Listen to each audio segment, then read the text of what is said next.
Si os parece, vamos a empezar el evento. La verdad es que estamos gratamente sorprendidos del interés que esto ha despertado. Nos contaba Olats que os habéis apuntado 169 personas.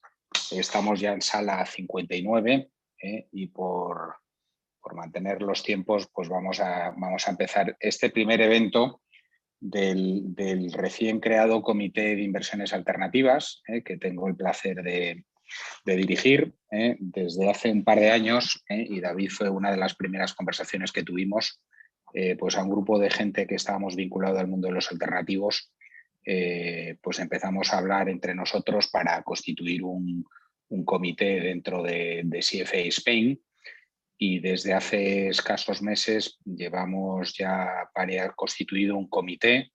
Sé que ha habido gente que también se apuntó y por desgracia pues no pudimos contar con todo el mundo.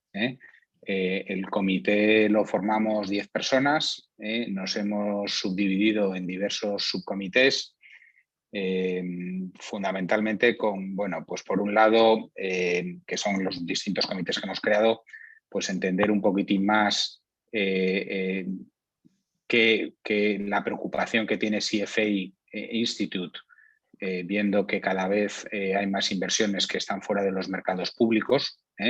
Y bueno, pues hemos creado un comité que está estudiando lo que el CFA Institute considera dentro del Body of Knowledge, y hablando con el instituto y con algunos otros chapters que también han creado subcomités similares, bueno, pues para que cada vez la parte de alternativo sea más importante dentro del Body of Knowledge. Otro de los subcomités que hemos creado es las relaciones con asociaciones similares a nosotros, que quizás tienen un foco más centrado en determinadas asset classes, como puede ser real estate, como puede ser Kaya, como puede ser Ascri. Bueno, pues un poco para compartir conocimientos y organizar eventos, y en este primero hemos tenido mucho interés en que participase Kaya, porque al final Kaya está muy involucrada en los alternativos. Luego el tercer subcomité es el de relación con reguladores. Bueno, pues entender un poquitín qué visión tienen los reguladores sobre el crecimiento de este asset class. Y en cuarto lugar tenemos un subcomité de eventos, que bueno, pues es este es el primer evento de un ciclo que os iremos informando durante los próximos meses, para entender cada uno de los asset classes. Yo me callo porque el objetivo es hablar del asset class en general, y bueno, pues a través de Olats, todos aquellos que tengáis ideas de eventos, de sugerencias, esto pues encantado de recepcionarlas y comentarlo en el comité, porque bueno, pues creo que tenemos mucho camino por andar. Y sin más, paso a José María para que presente al ponente y que va a ser el que va a moderar este primer debate. Gracias, Alejandro.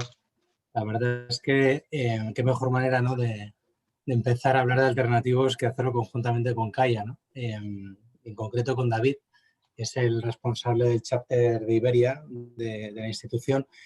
Dos instituciones, CFA y Kaya, que si bueno, las conocéis o conocéis algo de ellas, son primas hermanas, ¿no? Porque ambas pues son instituciones profesionales que buscan la excelencia educativa en sus respectivos campos y para todos sus miembros, ¿no? Entonces, bueno, insisto, muchas gracias, Alejandro. La verdad es que es un honor participar en esta primera charla, y gracias, David, por acompañarnos. Vamos a empezar, si os parece, con... hemos traído un programa, un segundito, que se ha congelado. No, perdón, ahí está. Hemos traído un programa que empieza por lo que parece razonable, ¿no?, que es por definir los alternativos. La verdad es que el tema de la definición de los alternativos siempre es un objeto de discusión, ¿no?, porque no hay un estándar en la industria que defina los alternativos, y probablemente entre los 169 oyentes que tenemos hoy, si preguntamos a cada uno qué son alternativos, pues por lo menos encontraríamos 80 respuestas distintas, ¿no? Nosotros, bueno, a ver, estamos habituados a hablar de bonos, estamos habituados a hablar de cash y de equities. todo ello caería dentro de lo que sería el mundo tradicional, si lo queréis llamar así. Pero claro, ¿qué son las inversiones alternativas? ¿Cómo las diferencia, no? Podríamos ir por la vía de la exclusión. Es una vía muy simplista y sería decir, bueno, todo lo que no es tradicional, que acabo de mencionar, sería alternativo, ¿no? Pero creo que lo apropiado sería seguir un criterio de inclusión y ser más específicos, más granulares. Como veis ahora en la pantalla, hay 4 grandes bloques, que además de hecho es parte del Body of Knowledge de Kaya, que definen las inversiones alternativas, ¿no? Uno serían los real assets, donde tenemos, ahora nos comentará David, una serie de alternativas en las que invertir. Otros serían los hedge funds. Por otro lado tenemos lo que serían los private securities y finalmente los productos estructurados. Pero insisto, David, ¿puede ser más específico en la definición? Por supuesto, José María, y ante todo, muchas gracias a CFA Society Spain, a Alejandro y a José María por invitarme a participar en esta primera charla, en la que, si entiendo bien el objetivo, no es tanto profundizar en cada uno de estos tipos de activo, en cada una de estas estrategias dentro de las inversiones alternativas, sino quizás dar un poco un barniz general sobre lo que es el mercado de inversiones alternativas. Y por tanto, las 3 siguientes slides básicamente se centran en enumerar dentro de esos grandes grupos de qué estamos hablando, ¿no? Para tener una definición común y sobre la cual poder hacer la explicación correspondiente. Kaya define activos reales, real assets, como la combinación de los siguientes componentes: recursos naturales, materias primas, inmobiliario, infraestructura y capital intelectual. Básicamente esos activos que tienen valor intrínseco más allá de su valor financiero. Y ese sería el primer subgrupo al que hacía mención José María. Si pasamos a la parte de hedge funds, como podéis observar, hay 4 grandes bloques definidos por el currículum de Kaya como hedge funds. Habría un debate amplio sobre qué alternativas dentro de los propios hedge funds existen a día de hoy que no son hedge funds puros. Eso también queda recogido dentro de la definición de Kaya, pero aquí por simplificar y dar una visión más concreta, hay 4 grandes bloques: Global Macro y Managed Futures, que se recogen dentro de la misma categoría. Event Driven Hedge Funds, mayoritariamente representados por 3 subestrategias, mayoritariamente Activists, Merger Arbitrage y Distressed, son las 3 grandes categorías dentro de ese bloque. Relative Value Hedge Funds, en la que hablamos de arbitraje de bonos convertibles, arbitraje de volatilidad y arbitraje dentro del propio mundo de la renta fija. Y por último, el mundo Equity Hedge con sus variantes. Como sabéis, Equity Long Short normalmente se define por tener una exposición larga a mercado del entorno del 60% de Net Equity. Market Neutral quizás con exposiciones a mercado mucho menos claras, y Short Selling, que sería aquellas exposiciones en Equity Hedge que tienen un bias negativo a mercado. Y por último, en ese tercer bloque, quizás mercados privados y private securities, como lo define Kaya, tiene 2 grandes componentes: private equity y sus subestrategias, venture capital, growth equity y buyouts. Y por último, private debt, quizás uno de los tipos de activo que hemos escuchado más recientemente en prensa por los cambios regulatorios que han llevado a la necesidad de financiar empresas de forma diferente a lo que solía ocurrir en el pasado, y que tienen 3 estrategias principales: leverage loans, mezzanine y distressed debt. Yo creo que con esto categorizamos adecuadamente un universo bastante amplio de lo que podría ser alternative investments. En este gráfico queríamos representar ya no solamente la propia definición de estos grandes bloques, sino la evolución en el tiempo. Sí es cierto que los datos están un poco anticuados. La actualización de dicho dato no es especialmente distinto a lo que vemos en 2017. El peso de real assets y private equity ha superado tanto en conjunto como individualmente por bloque el peso de los hedge funds, que quizás es el gran cambio que hemos visto en la última década en cuanto al comportamiento y crecimiento de los activos alternativos. Muy bien. Fantástico. Hemos definido lo que son alternativos, hemos entrado en el detalle. Si os parece, ahora vamos a daros una pequeña pincelada del mercado, ¿no? La realidad es que el crecimiento ha sido brutal. Eso no hay duda, y podemos hablar con más detalles sobre ello. pero no deja de ser una pequeña parte todavía del pastel, ¿no? Comparado con el mundo tradicional, ¿no? Entonces, en este sentido, ¿qué nos puedes comentar sobre el mercado, de dónde venimos y sobre todo dónde estamos, ¿no, David?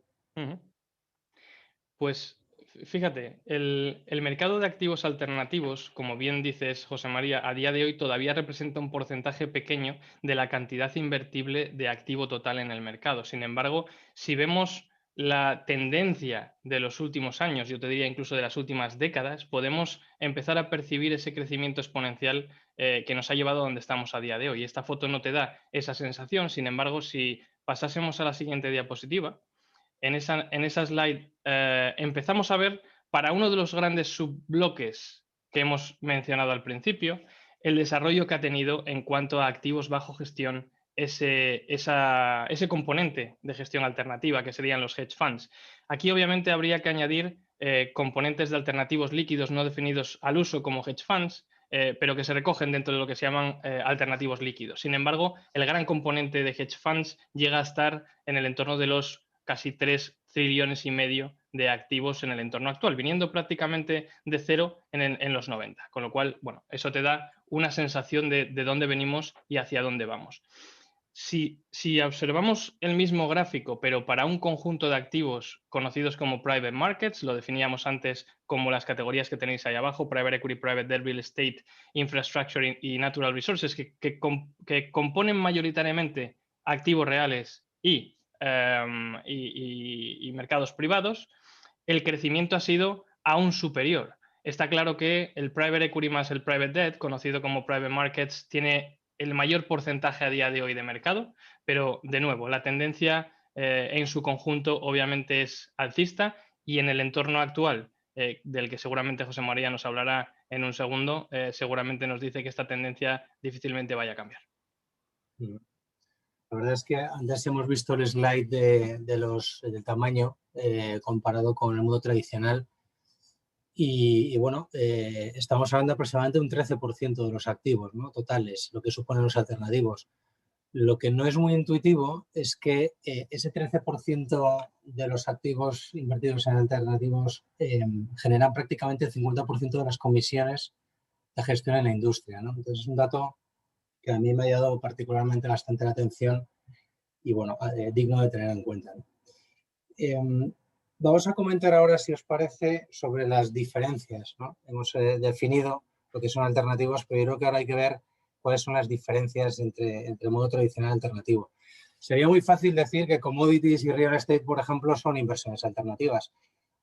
También sería muy fácil decir que bonos y acciones son tradicionales, pero la realidad es que no es tan sencillo, ¿no? Yo creo que hay una línea roja que trazar, porque llega un momento en el que ambos confluyen, ¿no? Pensar en una estrategia de private equity o una estrategia de long short credit.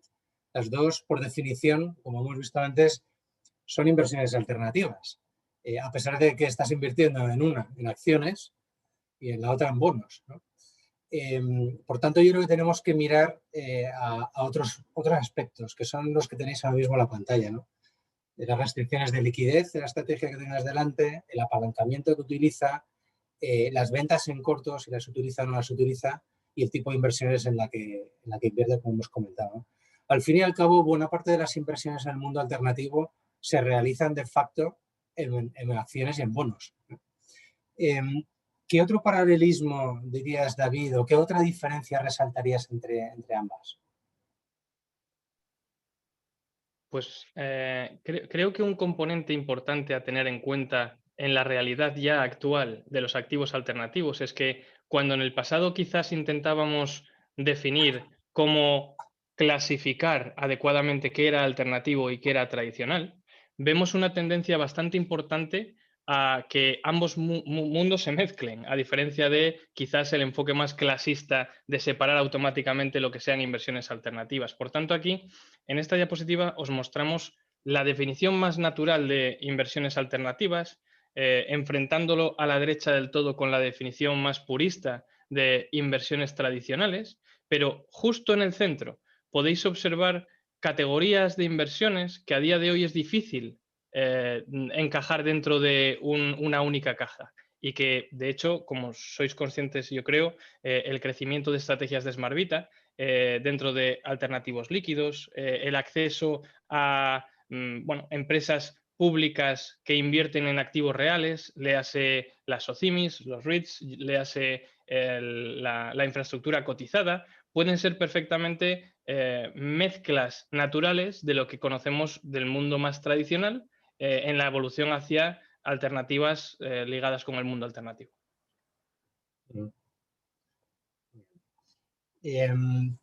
Vamos a cambiar de tercio, si os parece. Tenemos que hablar de mercado y de un problema, entre comillas, que es las expectativas de retorno. Lo que tenéis delante no es ni más ni menos que la evolución del mercado de largo plazo, de renta variable cotizada en el lado izquierdo en azul y de bonos en el lado derecho en color verde, ¿no? Creo que todos somos conscientes de las políticas ultralaxas, monetarias, fiscales, además coordinadas a nivel global desde la crisis financiera, políticas alentadas además con la crisis, con la pandemia del COVID, que se han acelerado. Esto de alguna manera está creando un caldo de cultivo en el mercado. Yo creo que hay una percepción del beneficio limitado que a futuro la correlación histórica negativa a la que nos tenían acostumbrados estas dos clases de activo, bueno, pues ya no está ahí, ¿no? O sea, los bonos no tienen los mismos beneficios de diversificación que han tenido históricamente, ni te producen el income que antiguamente te daban, y de alguna manera hay un riesgo asimétrico, ¿no? A la hora de invertir en bonos, por ejemplo, porque los tipos de interés, bueno, podemos discutir si pueden estar o permanecer mucho tiempo en terreno negativo, pero hay un techo natural que es cero, que no estamos muy lejos de él, a pesar de lo que está pasando en las últimas semanas, ¿no?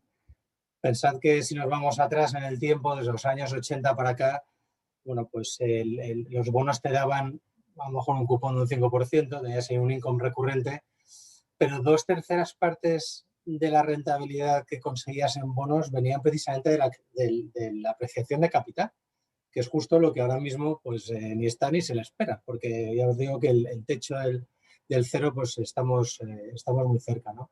Justo, de hecho, para darnos la razón en este sentido, estamos viviendo, me imagino estáis al tanto del mercado, pues un sell-off de los bonos importante, ¿no? Iniciado en Estados Unidos por el ciclo en el que están, pero que está contagiando ya en otras partes del globo, ¿no?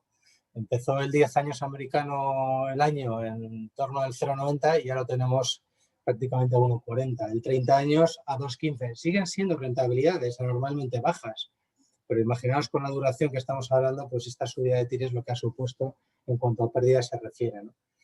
Para colmo también están las bolsas que parece que están empezando a cansarse de la revalorización vivida, con lo cual ambos están cayendo, que es el punto que quería resaltar, ¿no? Esto al final ha propiciado un interés creciente en alternativos. ¿Por qué? Pues porque es una forma de diversificar, de lograr un alfa que a lo mejor no encuentras tan fácilmente o de lograr un income adicional. Recientemente leía un informe de JP Morgan donde daba sus expectativas de rentabilidad a los próximos 10-15 años para una cartera típica del 60-40, ¿no? Bueno, ellos la cifran en una rentabilidad nominal de un 4, 4.1, 4.2. Tenemos otras visiones más negativas. Research Affiliates se ha desmarcado hace tan solo un par de semanas con una rentabilidad esperada para los próximos 12 años real de menos 0,2, 0,3.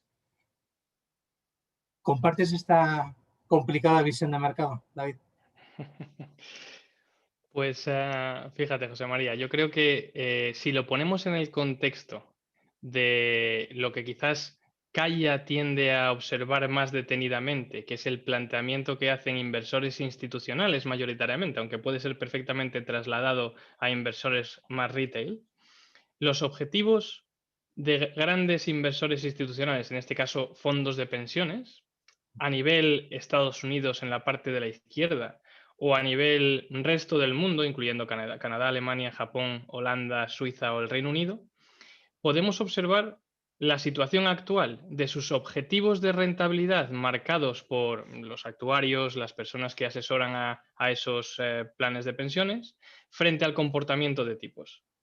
Por tanto, si miramos a la izquierda y la evolución en el tiempo, fijaos que lo que decía José María es que hace una década, hace más de una década, teníamos entornos de cupón del entorno del 5, 6, 7% que te permitía generar un flujo de caja atractivo para el pago de dichas pensiones, pero en el entorno actual eso ha caído drásticamente. Es decir, no existe esa generación de flujo de caja. Lo que esperaríamos que acompañase quizás al objetivo que se marcan dichos inversores institucionales. Sin embargo, en el gráfico de la izquierda podéis observar cómo en su estudio la próxima década de las inversiones alternativas Calla refleja como una variante a tener en cuenta. Y es que los fondos de pensiones prácticamente no han modificado su objetivo de inversión. Venimos de entornos del 8% hace una década, hace 2 décadas, y estamos casi en el entorno del 7% en el entorno actual. Algo que quizás levanta ciertas perspicacias sobre de dónde va a venir la rentabilidad que realmente necesitas para generar ese objetivo o ese target que te marcas. Lo mismo ocurre prácticamente en los países de Europa, Japón, que tenéis a la derecha, ¿vale? Incluso Canadá. El objetivo frente a los tipos que tienen en el 10 años reflejan prácticamente la misma casuística. Yo os voy a dar mis propias estimaciones de cómo esperamos que se comporten los mercados en los próximos 10 años. Y en la siguiente diapositiva os muestro precisamente cada tipología de activo que habitualmente encontramos en las carteras de los inversores institucionales, partiendo de la renta variable cotizada, el Global Equity que tenéis a la izquierda del todo. Su expectativa de rentabilidad según nuestros propios datos, aquí cito Willis Towers Watson obviamente como entidad en expectativa a futuro, está en el entorno del 4%. ¿Cómo compara ese número con la renta fija de gobierno o la corporativa para un horizonte temporal similar? Bueno, quizás ni siquiera optamos al 1%, en línea con el gráfico anterior. Por tanto, para poder llegar a optar a las expectativas de rentabilidad que se marcan los fondos de pensiones en Estados Unidos o incluso en el mundo ex Estados Unidos, estamos hablando de intentar perseguir tipologías de activo que tienen una base fundamental de mercados privados, porque sin esa base fundamental de mercados privados difícilmente eres capaz de llegar a un 5 o a un 7% de expectativa de rentabilidad. En cuanto a las métricas y números que compartías con nosotros, José María, totalmente de acuerdo. Es decir, cualquier composición de cartera renta variable, renta fija en el entorno actual, una vez neto del efecto inflación, difícilmente va a estar por encima del 0% en la actualidad. Yo creo que un tema interesante también que queríamos discutir con vosotros es bueno, pues la diferente naturaleza de los alternativos, ¿no? Hemos definido antes que hemos visto que hay un montón de estrategias y la realidad es que los atributos desde el punto de vista de inversión pues pueden diferir bastante entre sí, ¿no?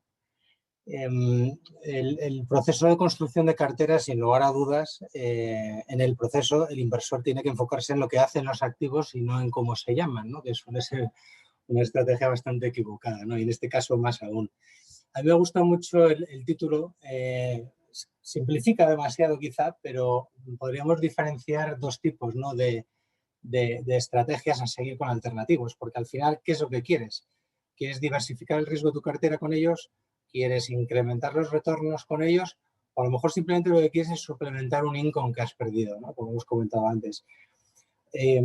La diferenciación entre un return enhancer y un diversificador, o sea, entre una estrategia que te daría un plus de rentabilidad y una estrategia que te daría algo diferente a tu cartera, pues la podemos encontrar en dos ejemplos muy, muy sencillos, ¿no? Por ejemplo, si en mi cartera meto private equity y lo combino con equity público, bueno, pues estoy buscando un retorno adicional que me aporte esa exposición, ¿no? Capturando la prima de iliquidez propia del activo, ¿no?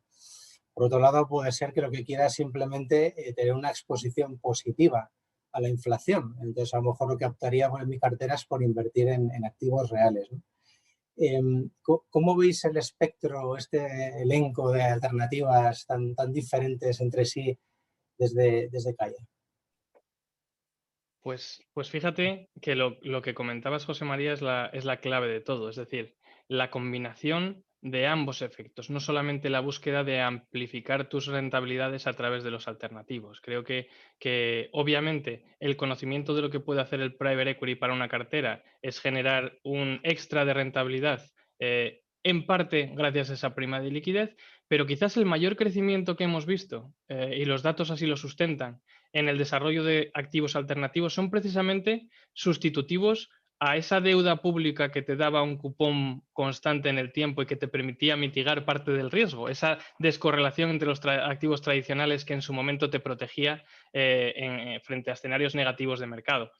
En ese entorno es natural que en el contexto actual se centren sobre todo en un concepto interesante que es el de Secure Income Assets, generadores de flujo de caja a la hora de comprar inversiones normalmente de deuda en activos reales que te generan un flujo de caja constante y esos flujos de caja además suelen estar ajustados a la inflación, con lo cual consigues un pick-up de entre 2 y 3 puntos porcentuales con respecto a lo que te paga la deuda soberana en el entorno actual y además tienes el beneficio de que muchos de esos cupones están indexados a la inflación, en este caso europea, como podemos poner ejemplos de oportunidades específicas dentro de long lease, ground rents, una estrategia muy interesante en Holanda precisamente por el mercado, cómo permite invertir en ese tipo de activo, social infrastructure o deuda de infraestructuras. Creo que el abanico de oportunidades está ahí para aprovechar no solamente la búsqueda de rentabilidad, sino también la protección en tu cartera. Bien. Creo que hay una pregunta obligada, nos tenemos que hacer, que es ¿por qué? ¿No? ¿Por qué invertir en alternativos? ¿Por qué meterlos en la cartera? A mí me gustaría ver una evidencia empírica, ¿no? de que efectivamente esto funciona. Hemos hablado de, bueno, las expectativas de retorno para los activos tradicionales son bajas, lo hemos hablado, anormalmente bajas, diría yo, con lo cual tiene sentido invertir en alternativos y ganar esa prima adicional, ¿no? de liquidez. Pero claro, algunos se preguntarán, bueno, oye, ¿y esto hubiera funcionado en el pasado? Es decir, ¿qué habría pasado si hubiese invertido en alternativos antes, cuando las expectativas de retorno de una cartera 60-40 no eran menos 0,3 ni 4, sino que eran bastante mejores de lo que son ahora, ¿no? ¿Qué habría aportado esa inversión en alternativos a mi cartera desde el punto de vista siempre del binomio rentabilidad-riesgo? Pues te cuento. Recientemente la Universidad de Massachusetts, que como sabéis está muy ligada a Kaya Association, publicó un artículo en el que detallaba quizás el challenge, el reto a una concepción que dice que desde la gran crisis financiera, realmente te hubiera merecido más la pena tener renta variable y renta fija en cartera que haber incorporado cualquier tipo de alternativo. Bueno, depende desde qué perspectiva lo mires. Y como bien dices, una cosa es el pasado y otra cosa es la perspectiva a futuro. Creo que la perspectiva a futuro es bastante más clara, pero aquí la evidencia empírica también nos demuestra que en un entorno, si os fijáis en esta tabla, del 10 años, que sería la tercera columna empezando por la izquierda, si miramos rentabilidades pasadas, históricas, de una cartera construida principalmente por renta variable y renta fija global. Lo podemos hacer también en Estados Unidos, pero la comparativa aquí es precisamente contra esa referencia global. E incluimos a esa cartera un componente que llamamos Global Invested Alternative Assets Portfolio, que no es otra cosa que una combinación de los activos alternativos que hemos venido mencionando en esta charla de hoy. Con un 20% de atribución, de asignación, perdonadme, a esa cartera 60-40 a cambio de meramente renta variable, que sería la que mejor se habría comportado en ese entorno, podéis observar cómo la rentabilidad no difiere mucho de la cartera simplemente 60-40 a nivel global y, sin embargo, lo que sí consigue es generar eficiencia. Lo hace con, obviamente, un menor nivel de volatilidad y con una pérdida máxima menor en ese periodo. Con lo cual, el argumento de que los alternativos quizás no te merezcan la pena cuando los mercados tienen mucho recorrido por delante queda un poco coja si realmente miras a los datos y te centras en los resultados que podemos observar aquí. Desde luego, a la vista de los resultados, podríamos afirmar que incluir alternativos en una cartera tradicional mejora el perfil de rentabilidad y riesgo y nos sitúa en la tan ansiada y famosa frontera eficiente, ¿no? Que Markowitz dibujó en sus modelos, ¿no? Fenomenal. Vamos a hablar también de performance. Seguimos con performance. En este caso os vamos a enseñar un chart que nos da rentabilidades, ojo que son rentabilidades medias, ¿no? De qué habrían conseguido inversores institucionales que son los que suelen invertir en alternativos con una cartera, ¿no? Bien diversificada, que sería la columna de la izquierda de color naranja, conseguirían una rentabilidad de 8,2% anual durante los 10 años que se ha hecho este análisis. Estamos hablando de planes de pensiones públicos, como se puede ver en el título de diapositiva, ¿no? Pero si desagregamos los componentes de la cartera, nos damos cuenta de cosas como que, por ejemplo, el private equity, la barra de azul de la derecha, habría conseguido pues, una prima de liquidez de aproximadamente 2 puntos sobre el mercado listado de acciones, ¿no? Que sería la barra de color rojo. También podríamos sacar otra conclusión, que es como el real estate ha dado una muy buena rentabilidad y una rentabilidad que se sitúa entre el equity y la renta fija, que de alguna manera es lo que cabría esperar de él, ¿no? Pero insisto, son rentabilidades medias. Podemos ver con más detalle esta prima de liquidez y el comportamiento de los alternativos en distintos periodos temporales. Aquí la clave es analizar datos objetivos comparables. Es decir, sabéis que el private equity, los mercados privados en general, tienen una forma de generar su rentabilidad que se mide a través del cálculo de un IRR, una TIR, si me apuras, de rendimiento en base a los flujos de caja generados, y que no es siempre adaptable perfectamente al cálculo que tenemos en un total return de un índice de renta variable cotizada. Por tanto, para ello hay que hacer un pequeño ajuste. Ese ajuste, en este caso que hemos aplicado, es el que se conoce como Public Market Equivalent, con lo cual ajustamos las rentabilidades de la renta variable pública, es decir, de la renta variable cotizada, para que refleje el entorno de un cálculo de IRR. Obviamente, para ello tenemos que excluir quizás las añadas más recientes, porque los datos empezarían a ser algo poco fiables. Si cogemos quizás las añadas más antiguas y comparamos esos datos, en la comparativa añada por añada podemos observar que no siempre se genera la misma rentabilidad en exceso de lo que nos ofrecería la renta variable cotizada global. Sin embargo, de media, durante todos estos años de análisis, 15 años de análisis, podéis observar que esa media de exceso de rentabilidad puede estar entre el 2 y el 3% aproximadamente, es decir, 200 a 300 puntos básicos de prima de rentabilidad extra por encima de lo que ofrecen los mercados cotizados. Aquí hablamos de rentabilidades netas de fees, entiendo. Correcto.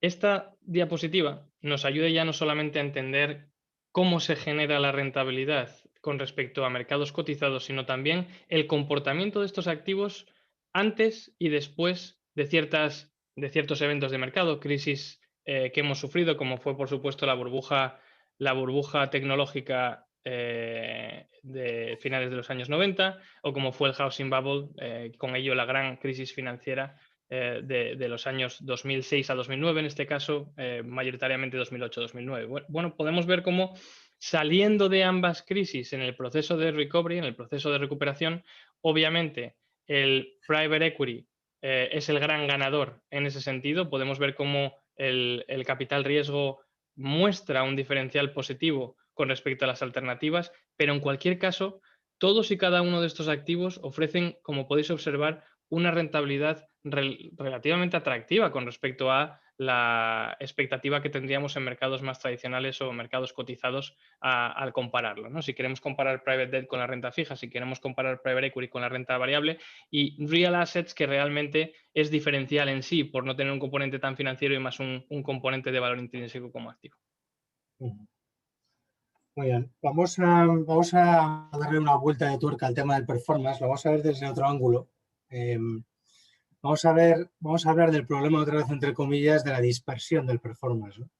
Porque la realidad es que los que nos dedicamos a seleccionar managers terceros, bueno, somos conscientes de que efectivamente la dispersión de performance en el mundo alternativo, en el tradicional, no tiene nada que ver.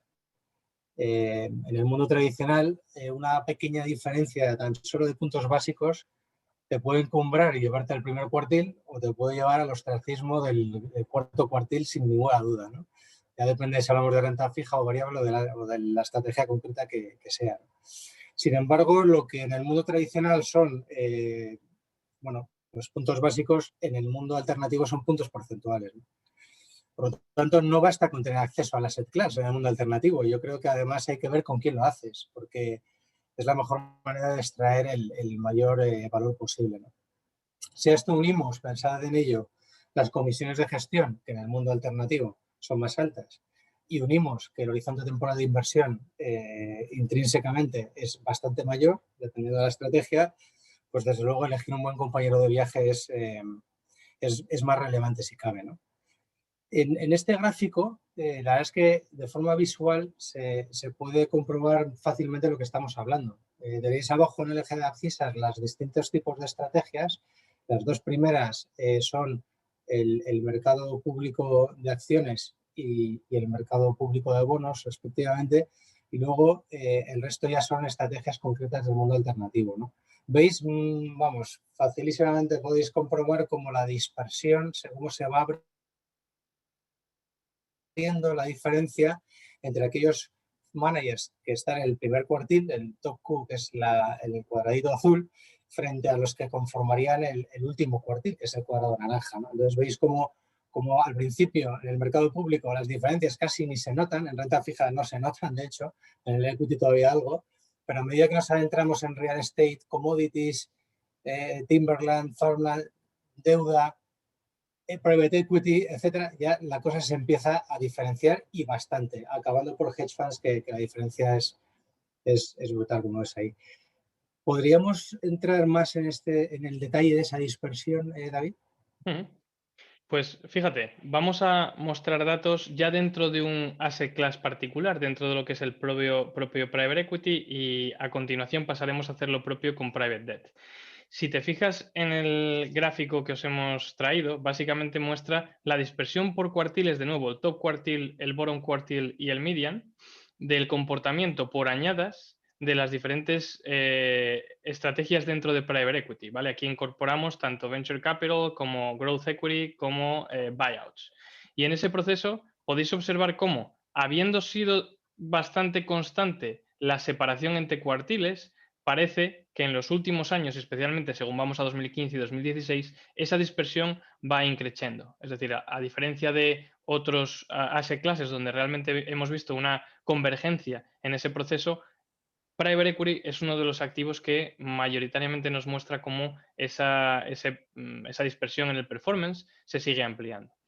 Si vemos el reflejo en private debt, podéis observar cómo quizás los diferenciales no son tan amplios, es decir, no hay una diferencia tan importante en private debt como ocurre en private equity por diferentes cuartiles, pero sí lo que vemos es, de nuevo, un divergence, particularmente en datos ya más recientes y en particular en datos cercanos ya al 2020.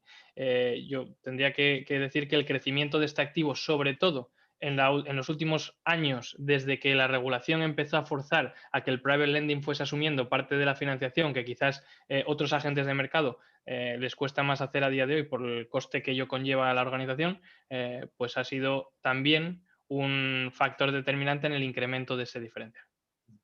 Muy bien. Yo creo que uno de los grandes acontecimientos en el mundo alternativo fue la creación del mercado secundario. El mercado secundario, la verdad es que lleva bastantes años ya en funcionamiento, pero ha sido los últimos 7 u 8 años cuando realmente se ha producido su eclosión, ¿no?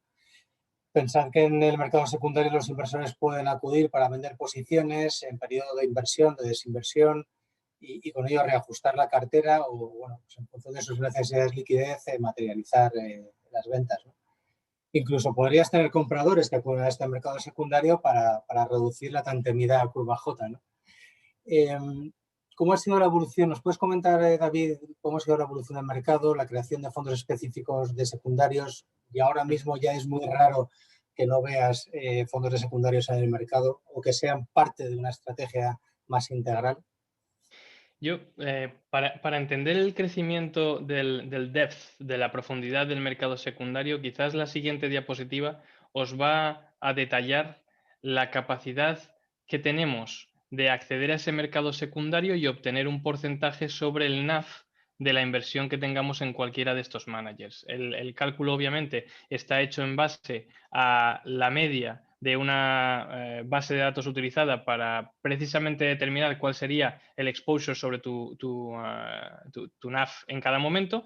Podemos observar cómo ese efecto para diferentes añadas tiene un porcentaje sobre NAV diferente y vemos una estabilización en los últimos años de ese porcentaje. Si excluimos las diferencias entre buyout y venture, que serían quizás lo más arriesgado dentro de private equity a lo más común dentro de private equity, el componente todo private equity habla de un porcentaje sobre tu NAV para poder acceder al mercado secundario por encima del 90%. Es decir, que puedes a día de hoy ir a un mercado secundario que te ofrece liquidez para deshacerte de tu exposición en private equity y que a día de hoy ya te paga casi más del 90% del valor de tu inversión. Algo que en el pasado quizás era impensable y en muchas ocasiones generando problemas a aquellos inversores institucionales que no podían tener un acceso a la liquidez aunque fuese a un porcentaje de descuento con respecto a la inversión.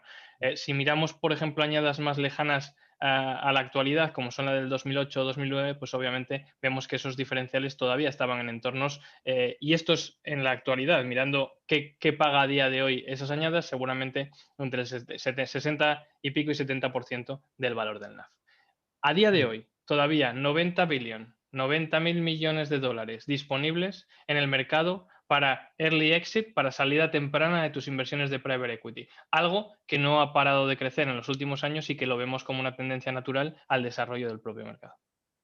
Muy bien, vamos a tocar el tema de la demanda, del interés. La verdad es que yo creo que el interés por alternativos es indudable, ¿no? Lo podemos medir por la actividad de fundraising que está tocando números desorbitantes, lo podemos ver en toda la literatura que habla de las bondades de invertir en alternativos que todos los días recibimos, pero también hay encuestas, ¿no? Y las encuestas dan bastante información sobre el potencial interés de los inversores, ¿no?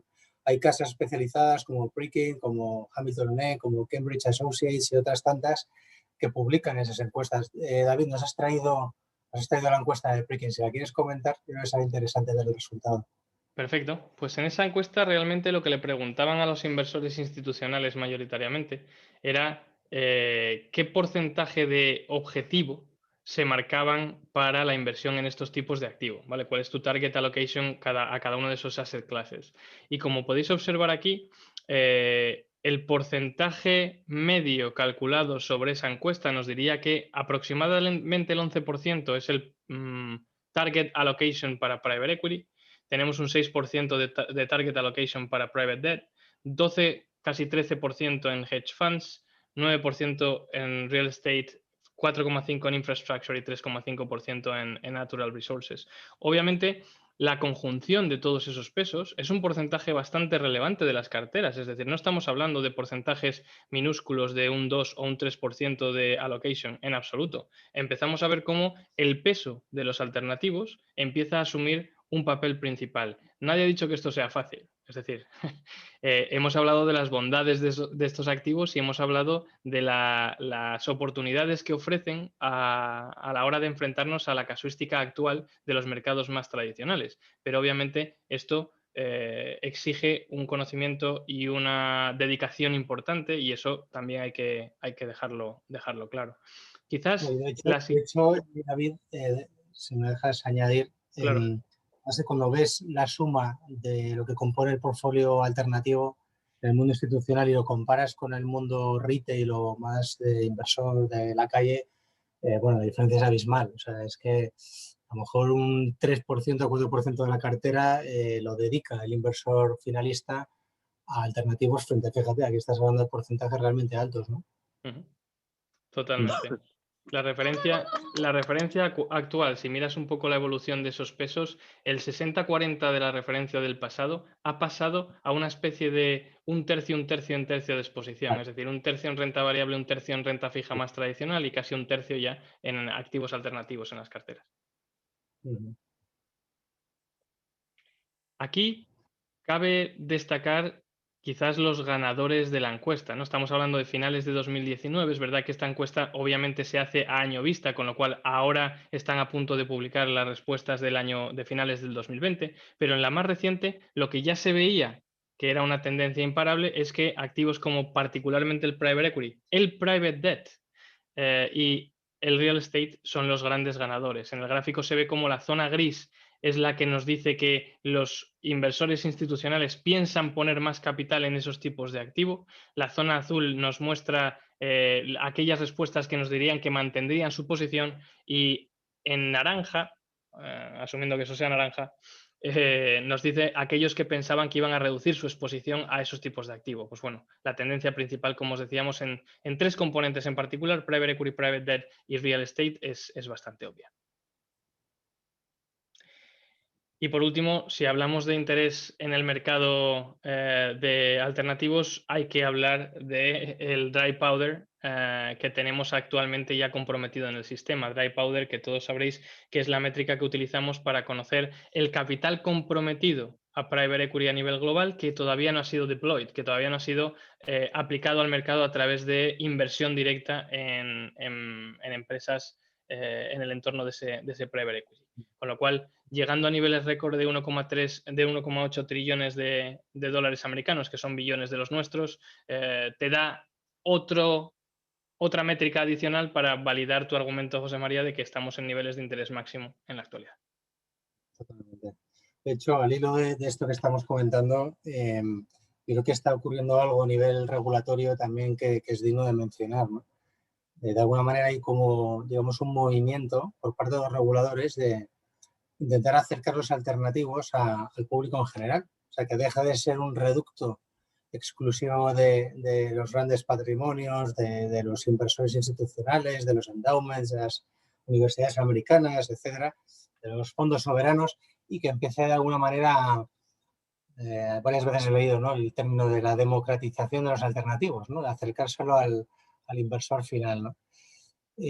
Dos pequeños comentarios. El pasado mes de agosto la SEC introdujo un cambio normativo en este sentido. Lo que hacía básicamente es flexibilizar de alguna manera los requisitos que se pedían para un accredited investor que puede invertir en alternativos, de forma que ya, por ejemplo, no necesitas tener un patrimonio líquido de $1 millón para invertir en alternativos. O basta con que reflejes de alguna manera tu conocimiento sobre este área, ¿no? Otro movimiento también interesante está pasando en el seno de la Unión Europea, donde hemos visto pues, la creación de vehículos como el TIF, que no es ni más ni menos que un vehículo destinado por y para el cliente retail, pero que te da acceso a los mercados alternativos también. Es un vehículo de largo plazo con escasa liquidez. Y bueno, ahora mismo se está debatiendo, pues el TIF, por ejemplo, que se creó, la norma es del año 16, bueno, diciembre del 15, se aplicó en el 16, y ahora mismo en Europa tenemos 28 del TIF. Si mi dato es correcto, que no suma ni 2 billones de euros.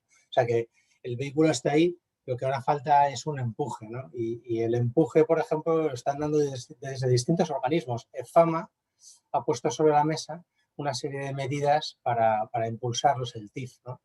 Quiere crear estructuras, por ejemplo, abiertas, junto con las cerradas, que son ahora mismo. Quiere reducir el porcentaje o el límite de 10 millones de euros que tienes que invertir en real assets para que puedas acceder a proyectos más pequeños. Quiere flexibilizar el mínimo de inversión para que puedas entrar con tan solo 1.000 euros.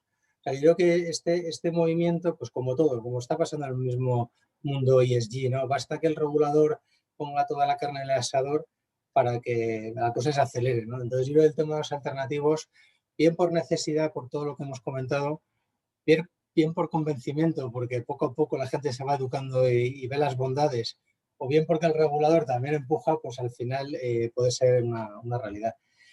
Con esto hemos terminado la presentación. Hemos tardado pues, prácticamente 50 minutos, que era lo que queríamos. Lo he dicho al principio, la presentación está siendo grabada y lo que queremos ahora es dar la oportunidad de que hagáis preguntas. Podéis hacerlo bien pidiendo a la vez y activando la cámara, o el que prefiera hacerlo mediante chat, pues puede enviar cualquier pregunta allí y os vamos respondiendo.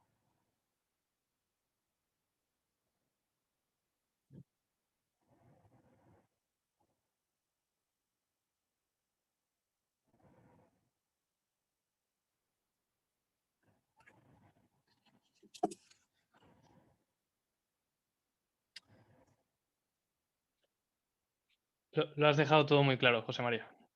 Sí. Bueno, no hables muy alto porque tienes una primera pregunta y va para ti. Hablando de income assets, ¿qué opina David de trade finance? Creo que todo lo que tiene que ver a día de hoy con el desarrollo de el componente de private debt y el componente de alternativas a la renta fija van a tener un crecimiento sustancial durante los próximos años. Y como os decía antes, precisamente porque la alternativa actual está tan deprimida que exige innovación, exige el pensar qué alternativas podemos encontrar que nos permitan generar flujo de caja con riesgo de crédito, pero riesgo de crédito que sea quizás diversificado. Y diversificado ya no solamente por el número de compañías a las que accedes o el riesgo corporativo que coges, sino también, ¿por qué no?, a customer credit o a cualquier componente de ese crédito más amplio. Con lo cual, dentro de la tendencia que hemos visto en private debt, creo claramente que vamos a ver crecimiento constante y futuro en ese tipo de estrategias, sin duda alguna. Tenemos otra pregunta. Yo creo que esta nos podemos contestar a los dos si quieres, David. ¿Nos podéis dar visión de cómo está España? Habéis comentado que representan un 10% de los activos totales en el mundo, pero España está ahí. ¿Qué nos falta para que se desarrolle más? Bueno, España está ahí, sí, porque es parte del mundo, con lo cual entramos dentro del 13%. En mi opinión, y si quieres te doy la palabra a ti, David, yo creo que España está un poco atrasada respecto a otras jurisdicciones, ¿no?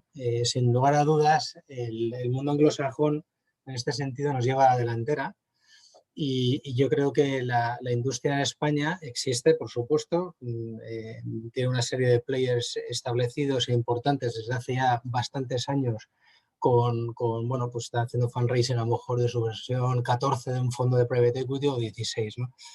La realidad es que a la pregunta de qué falta, en mi opinión, vehículos los tenemos. Tenemos la legislación que salió justo, no, yo creo que fue 2007-2008, por ahí.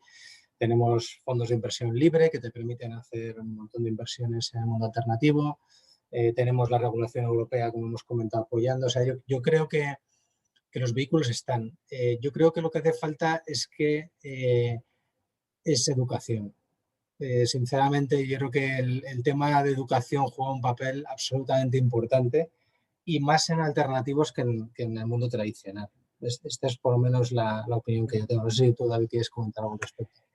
Yo quizás valorar también la situación económica en la que nos encontramos. En un entorno global de endeudamiento máximo, tanto de bancos centrales como de quizás países desarrollados sobre todo, la presión brutal de la deuda sobre el crecimiento hace que tengas que, de nuevo, buscar fórmulas innovadoras e incentivadoras de saber qué te remunera por el riesgo de asumir esa inversión. Y a día de hoy, el riesgo cotizado de asumir la inversión en renta variable o en renta fija quizás tiene un valor relativo inferior al de alguna de las oportunidades realmente en mercados alternativos. Cuando teníamos la renta fija pagando un 4 o un 5%, pues es difícil tener que innovar para generar una rentabilidad atractiva, porque el activo, no voy a llamarlo libre de riesgo, pero el activo tradicional más común para mí ya me lo paga. Por tanto, esa innovación, cuando los tipos empiezan a tocar niveles de cero en el bono español a 10 años, cuando empezamos a ver que el crédito corporativo prácticamente no paga credit spread y que necesitamos seguir generando rentabilidad a futuro por muchos motivos, por la necesidad de generación de ahorro, por la necesidad de cómo están los sistemas de previsión, por una serie de componentes muy amplia y no quiero aburrir a los oyentes en todos esos componentes, creo que te genera la necesidad de innovación y ahí creo que estamos a día de hoy. Si miras el comportamiento de inversores institucionales en nuestro propio país, han empezado a dar ese paso. Los fondos de pensiones de empleo, por ejemplo, han empezado a avanzar en ese planteamiento con un peso bastante más importante en alternativos del que tenían hace unos años. Con lo cual, yo veo la curva empezar a girar y creo que realmente estamos en ese proceso. Pregunta de Jorge: ¿qué posibilidades hay de organizar algún evento en Castellón, Valencia, dado el interés en esta zona por el real estate? De esta forma podemos dar visibilidad a CFE, a Calla y a las inversiones alternativas en general. Bueno, yo por mi parte voy encantado. Imagino que tú, David, también. Y si nos tomamos una buena paella, pues ya ni te cuento, ¿verdad? Cuenta Así que conmigo. cuenta conmigo cuando nos dejen viajar. Manuel nos da las gracias. Muy interesante. Gracias a ti, Manuel. Me gustaría saber vuestra opinión sobre los vehículos semilíquidos, es decir, aquellos que ofrecen cierta liquidez sobre una clase de activo ilíquida. Mi opinión, mi opinión de partida es que no hay que dar liquidez a cosas que son ilíquidas. Dicho esto, todos sabemos que hay mecanismos para dotar de cierta liquidez a las inversiones ilíquidas, pero hay que ser muy cuidadoso con esto. Entonces, es cierto que hay distintas formas, hay distintas estrategias. Hemos hablado del mercado secundario. Esto puede ser una buena alternativa, precisamente, el dotar una parte de tu cartera del mercado secundario para que, y acercarte al mercado secundario para que puedas entrar y salir con cierta facilidad, entre comillas. Pero insisto, yo sería muy cuidadoso. Puedes jugar con el porcentaje de tu cartera en el que mezclas mercado público y mercado privado. Hay proveedores que te lo ofrecen. En fin, hay estrategias y puedes evidentemente jugar con ello. Puedes establecer gates, que es otra alternativa, ¿no? Oye, yo te dejo salir, pero siempre y cuando me avises con suficiente antelación y además no te voy a dejar salir si me vendes más de un X% de la cartera y si lo haces, entonces irás a prorrata y saldrás cada X tiempo. Es decir, mecanismos hay. Yo creo que el mercado, como siempre, va más rápido que todo lo demás. Y bueno, con tal de ofrecer alternativas y de crecer, pues todos los proveedores se las ingenian para ofrecer algo en este sentido, ¿no? Porque la realidad es la que es. O sea, una de las grandes pegas que a veces te encuentras del inversor final es la iliquidez. Es decir, no todo el mundo está dispuesto ni entiende que tengas que invertir a largo plazo y renunciar a la liquidez para ganar una prima adicional. Eso, insisto, volvemos al tema de la educación, es clave. No todo el mundo lo entiende. Entonces hay gente que dice, oye, sí, yo me meto en esto, pero si me das liquidez. Entonces tienes que explicarle, oye, sí, pero es que si te doy liquidez, no capturas la prima de liquidez. Es decir, yo creo que el tema de educación es absolutamente importante. Por responder, y me callo y te paso a ti, David, yo creo que hay que ser cuidadoso, hay que ver exactamente qué es lo que hay detrás de esa liquidez que te prometen y ver si tiene sentido. No digo que no lo tenga, pero hay que ver cómo lo dan, ¿no? Poco más puedo añadir a la gran exposición que has hecho en esa respuesta, José María. Realmente cautela a la hora de valorar por qué te metes en un activo. Si realmente quieres invertir en liquidez, tienes que entender los beneficios, pero también las trabas que ello conlleva. Y el querer acceder a algo porque sea atractivo a nivel rentabilidad, pero no queriendo sacrificar el hecho en sí de la razón por la cual te da esa extra rentabilidad, creo que es algo a tener en cuenta y sobre todo a ser cauteloso si ese es el propósito. No puedes acceder a algo que es ilíquido de forma líquida y obtener esa compensación por el hecho de asumir la iliquidez. Carlos pregunta si hay mucha oferta en infraestructura, especialmente en renovables. Bueno, yo creo que el tema de renovables, me lanzo aquí, el tema de renovables, la realidad es que todos estamos al tanto de la ingente cantidad de dinero que viene precisamente a las distintas iniciativas que hay, ¿no? A nivel global por conseguir reducir el cambio climático, frenarlo en la medida posible. Tenemos una serie de iniciativas, el Net Zero, tenemos el Green Deal, tenemos un montón de, digamos, de actuaciones nuevamente, gracias al legislador, que van en la línea de hoy hay que favorecer el gasto en infraestructura, por ejemplo, y hay que favorecer también la infraestructura renovable. Entonces, yo creo que oferta hay mucha, sí, pero es que también hay mucha demanda. No sé, David, ¿qué opinas?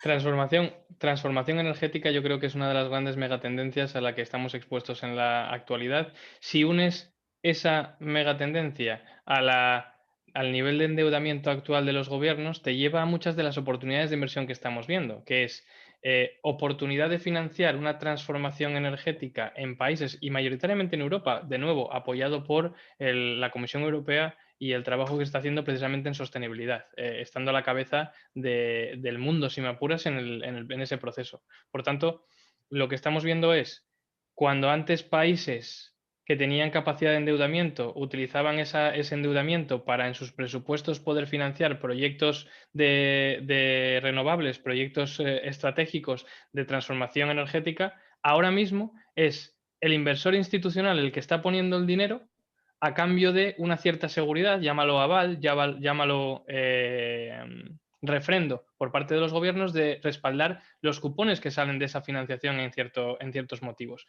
Esto es lo que mencionaba antes en el contexto de Secure Income Assets, una estrategia muy utilizada a día de hoy en el Reino Unido y empieza a utilizarse más en Europa como alternativa a la deuda pública por esa pseudo garantía proporcionada por los estados a esos cupones, y que creo que en el entorno de la transformación energética no dejaremos de ver de nuevo proyectos salir constantemente en los que podemos participar.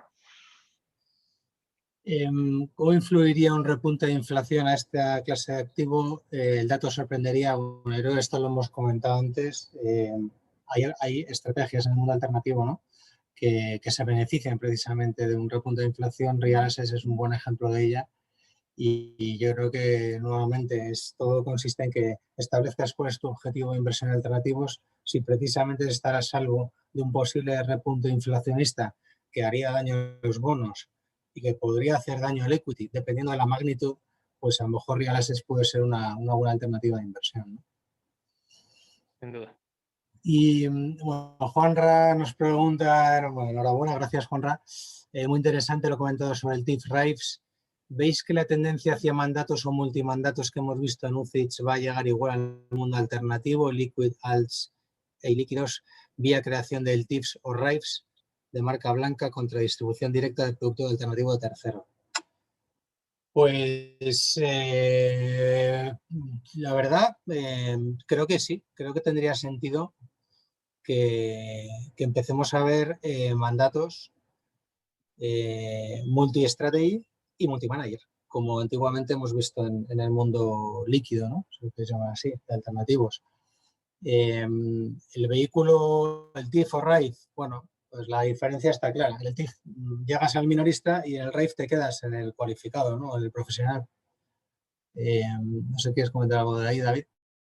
Yo creo que es una tendencia creciente de nuevo por el entorno de tipos, con un entorno de tipos en el que el comisionamiento también depende del volumen. A captar volumen, captar mandatos de gran volumen te permite ser competitivo en cuanto al precio que ofreces en las comisiones de gestión, y por tanto, cuanto mayor volumen seamos capaces de generar para gestionar un mandato colectivo, pero que tenga una visión más institucional, creo que mejorará las condiciones últimas para los ahorradores, sobre todo si tienes en cuenta de nuevo que el entorno de tipos a día de hoy no era el que teníamos, con lo cual no puedes pagar las mismas comisiones en el entorno actual que pagabas hace 5 años o incluso 10, con los tipos en niveles mucho más altos. Oye, yo creo que desgraciadamente no vamos a poder atender todas las preguntas porque no paran de caer y nos hemos pasado de las 8, que queríamos haber sido cumplidores. Bueno, cualquier cosa que queráis comentar por fuera, yo creo que podéis contactar con nosotros de alguna u otra manera. Mil gracias por la atención, espero que os haya resultado interesante. La verdad es que David y yo desde el minuto 1 estábamos encantados de que llegara el día. Así que nada, esperando a la siguiente serie, Alejandro. En los próximos meses tenemos ya programado un evento cada mes, donde vamos a ver en más profundidad cada una de estas asset class. Y oye, si tenéis cualquier sugerencia de evento, podéis contactar con OLATS o cualquier iniciativa dentro del comité de alternativos. Si tenéis cualquier idea, comunicarlo, que ya nos lo hará llegar al comité. Y bueno, la verdad es que estamos muy ilusionados con este nuevo proyecto. Y una vez más, David, muchísimas gracias a ti y a Calla. A vosotros por contar conmigo para esta charla. Un placer. Gracias.